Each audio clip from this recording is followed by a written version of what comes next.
One of the hardest things about nursing school while being a single mom is trying to balance being a single mom and being a nursing student. We'll just say that I had a ton of mom guilt, but I also made sure to plan ahead so that I wouldn't have lapse in any treatment or care that my daughter would need while being able to really fulfill my duties as a nursing student. I did reach out to the administration and let them know that I was a single mom. I asked them if there's any way for me to get any insight as to what the classes would be like. Some teachers were very open to letting me know kind of what the commitment would be and when the classes would be. Most of the time it was kind of a hit or miss, so I really just had to plan ahead with as many resources as I can. I made sure that I had families and friends that would be able to help during the weekends if I needed it.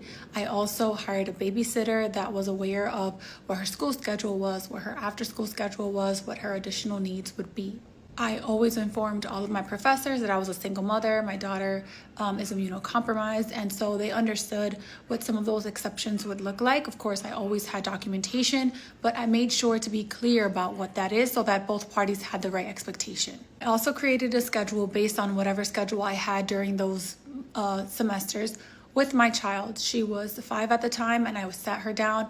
I told her, hey, mama's very busy, but every Friday, for example, we'll do a science experiment, or every second Tuesday, we'll go to a museum and things like that. If kids have something to look forward to, they at least know that they will get time with you. And mostly it's just our own guilt about not being able to spend as much time with them as we want. The thing about this is being able to afford childcare, be able to afford those kind of resources. I took out student loans in order to be able to help with the cost that it would cost to live while in nursing school. You don't have to do this.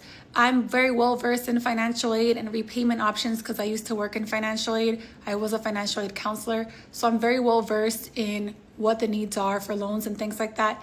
I knew my way around the system, and so I was able to manage it, and I'm still properly managing it now. In all, I will say being a single mom isn't a reason not to go to nursing school. It does require a lot of planning. It requires a lot of patience with yourself, with your child, and with the nursing school in general. But ultimately, communicating with your professors, your administration, your child, and getting the right resources would help you succeed a lot better in nursing school than trying to figure it all out by yourself.